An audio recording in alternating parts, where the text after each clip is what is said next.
When I was in Army boot camp, there was a guy, his last name was Valencia, and he was twice the age, maybe even close to three times the age of most people there. Him and Stolman, they were really older guys. I had I don't know how they got into the army because of how the age requirements back then. But anyway, the Valencia was somebody who was pivotal in my life. Pivotal in me making decisions later on that led to some of the most amazing things. And the reason why he was such a big impact was because of this story. So, I was deathly afraid of our drill sergeants. Obviously, that's what they want, right? They want you to be afraid and toe the line and do the things that they want you to do. And I've always back then I was very much a people pleaser, so it was people pleasing on steroids, right? So I was the guy who I ended up being squad leader. I did everything the way you're supposed to do. I remember the first day of boot camp when we actually got to meet our drill sergeants and everything like that. I was standing at attention. I was at parade rest. It was all the things. I was doing it super seriously, to the point where if I looked at myself now, I would have been like, dude, you are such a nerd. But it's okay. It ended up working out. So Valencia was in boot camp. You had two types of people. You had the people like me who were locked, loaded, ready to go, totally toeing the line of everything. And then you had the opposite, where they were almost belligerent. They did not want to be there. It wasn't what they signed up for, or what they thought they signed up for. They'd argue with the drill sergeants. They'd be lazy. They'd be a burden on everybody, and they would be so hated by everyone that eventually they ended up getting kicked out. Valencia somehow escaped both paradigms, both dichotomies. He was a man that was outside of the box.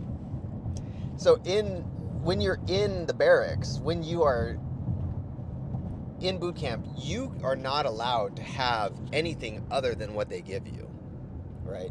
If you're caught with anything at all, then you're going to get push-ups, you're going to get your locker torn apart, you're going to get extra duty, you're going to not get any sleep, you're going to get whatever punishment that you're due.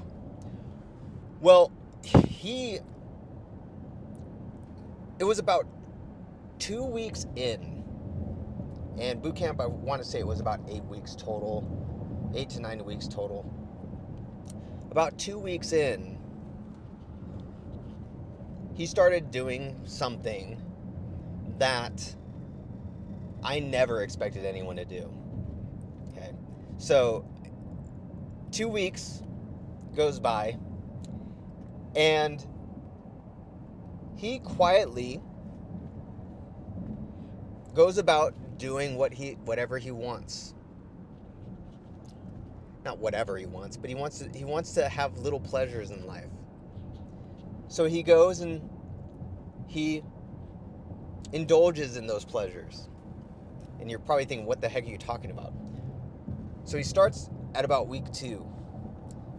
At about the 4th week, we're halfway into it. We're halfway into boot camp. I forgot what happened, but we were up in the barracks. It was just me and him. And it was like a downtime. It was me, him, and a couple of other guys. Keep in mind, there's like 30 guys. I forgot why it was only me, him, and a couple of people. We're talking about life or talking about something pretty important. And he looks at me. He's like, "Do you want some? You want to get some cocoa?" And I'm thinking, "What?" He's like, "Come on." So he tells me to grab my canteen, come over to his locker.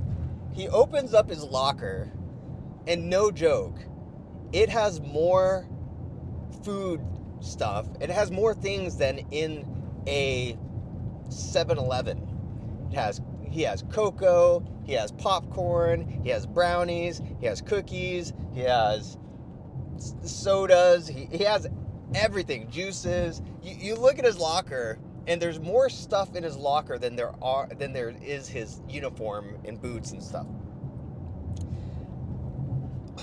And I'm not one to snitch or anything like that, so I think that's why he showed me.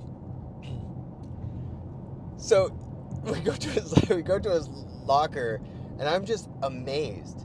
And so he takes out the hot cocoa, pours it. He has some bottled water. They pour some bottled water in to the canteen, and keep in mind, bottled water you can only get at the dining facility, only at what we call it's the mess hall. The defac was what we called it.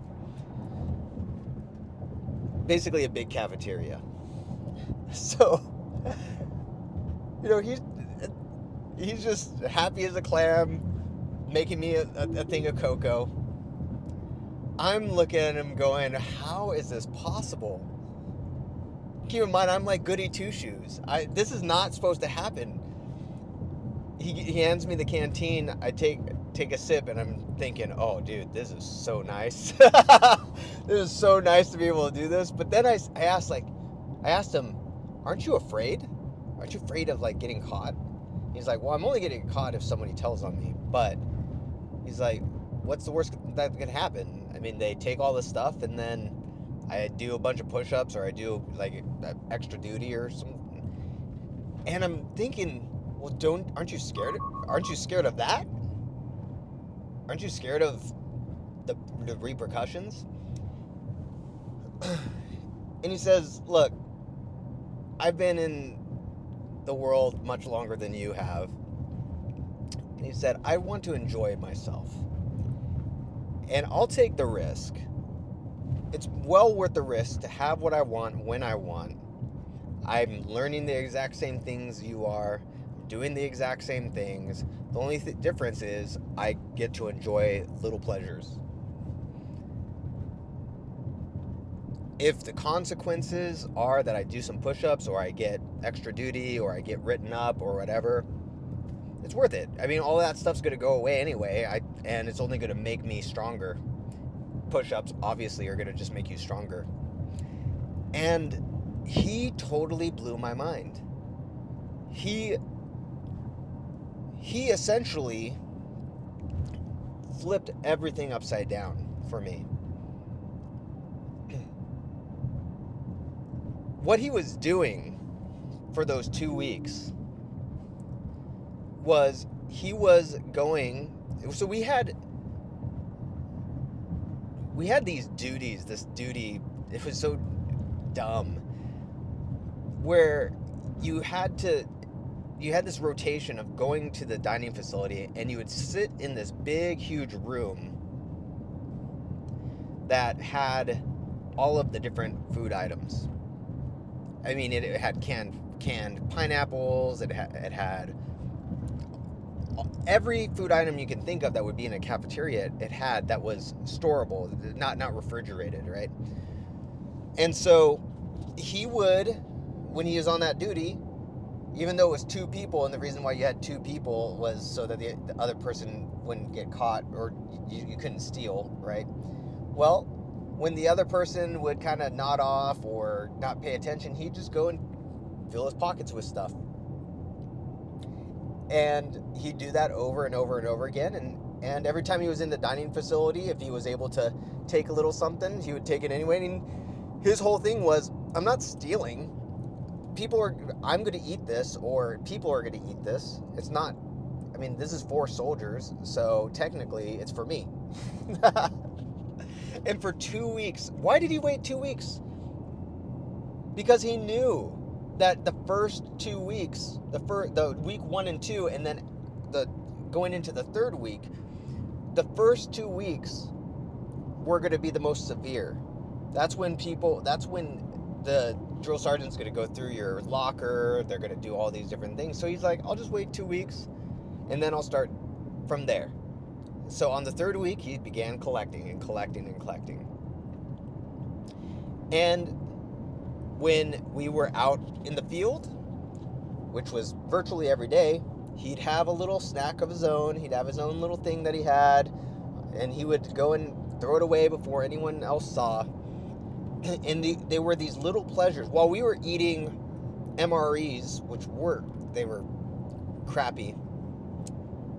While we were eating really crappy stuff, he was feasting on his little snacks that he had. And then he would also eat whatever we were eating.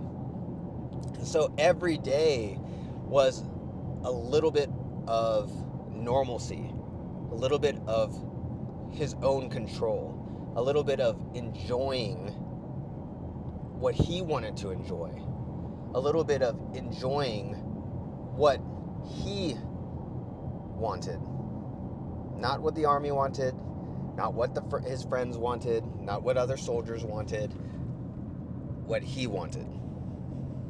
And the consequences were nothing compared to that little bit of freedom.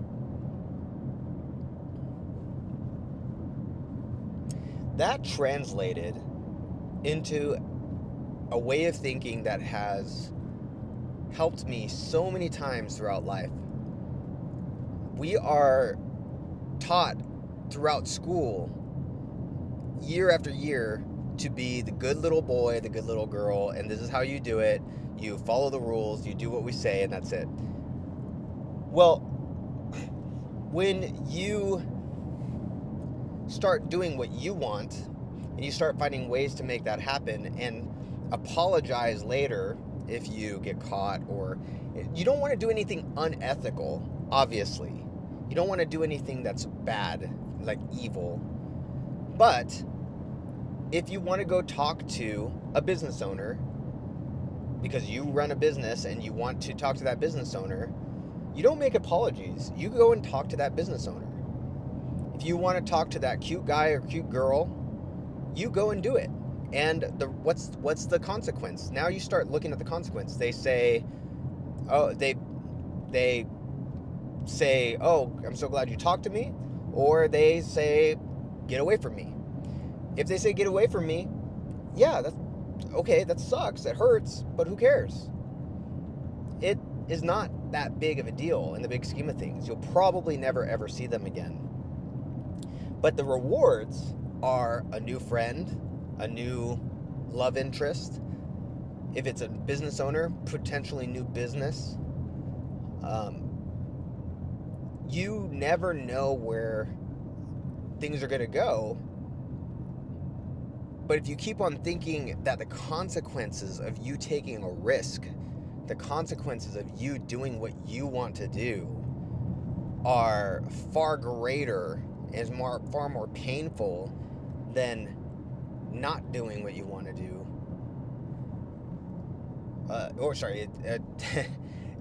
Far more painful than doing what you want to do, then you're going to constantly not do what you're called to do. So you got to flip the script and say, the consequences of me not doing what my heart is telling me I should do, the consequences of not doing it is far more painful, far more detrimental than what will happen if I don't do it. Or what will happen if I do it. Oh my goodness, I just ruined that. See, even right now, I run the risk of on these videos of going for 15 minutes and then boom, ruining it at the end. Oh man, If you've never done videos like these, and I've done them for years, they are difficult because you can ruin things. You can go very long and then boom. But what's the consequence? For me, putting out this video, even though I make a fool out of myself, putting out this video, even though I messed up at the end or I didn't hit a point exactly like I wanted to, the consequences of me not putting this out is far more painful. I've had so many times where a video like this might have a small amount of views, and you start thinking, well, gosh, why even put this out? Especially if you mess up. But videos that I've put out that have this small amount of views affected one person who contacted me, who let me know that video changed their life, that video helped them to overcome something. And it's super cliche to say that, well, if you only help one person, but I have friends to this day that are friends, and we've even done business together and made money together, or we've hung out together, or they've helped me get through a problem and I've helped them get through a problem, that we became friends literally off of a video that had 50 views from a podcast episode that I did. And had I said, you know what, this video, and it was a video that I messed up on, or a podcast that wasn't the greatest podcast episode. Had I not put that out, that friendship would have never happened. I would not have made thousands of dollars or more. I would not have I would not have been able to get out of certain situations, because there's one person that I'm thinking about in particular that because of them, I was able to break through a financial barrier that I could not break through otherwise. And it was significant. Huge financial barrier. You have to do what you want. The more that you get in the habit of doing what you want, when you want, despite the consequences, and of course, you don't want to hurt anybody else in the process, unethically. You might hurt their feelings. But if it's something that's completely ethical, if it's something that's completely good, not just good intention, but is actually good, you have to do what you want. That's what makes life enjoyable. That's what makes life fun. That's what makes life an adventure. The more you do that, and the less you worry about other people and what they want for you, the more you're going to have an absolute blast in this life, and you're going to see the pleasures. You're going to taste the pleasures every single day, because the pleasures are coming from what you want to do and the risks that you've taken and the hard work that you've put in, while everybody else is too afraid to do the same.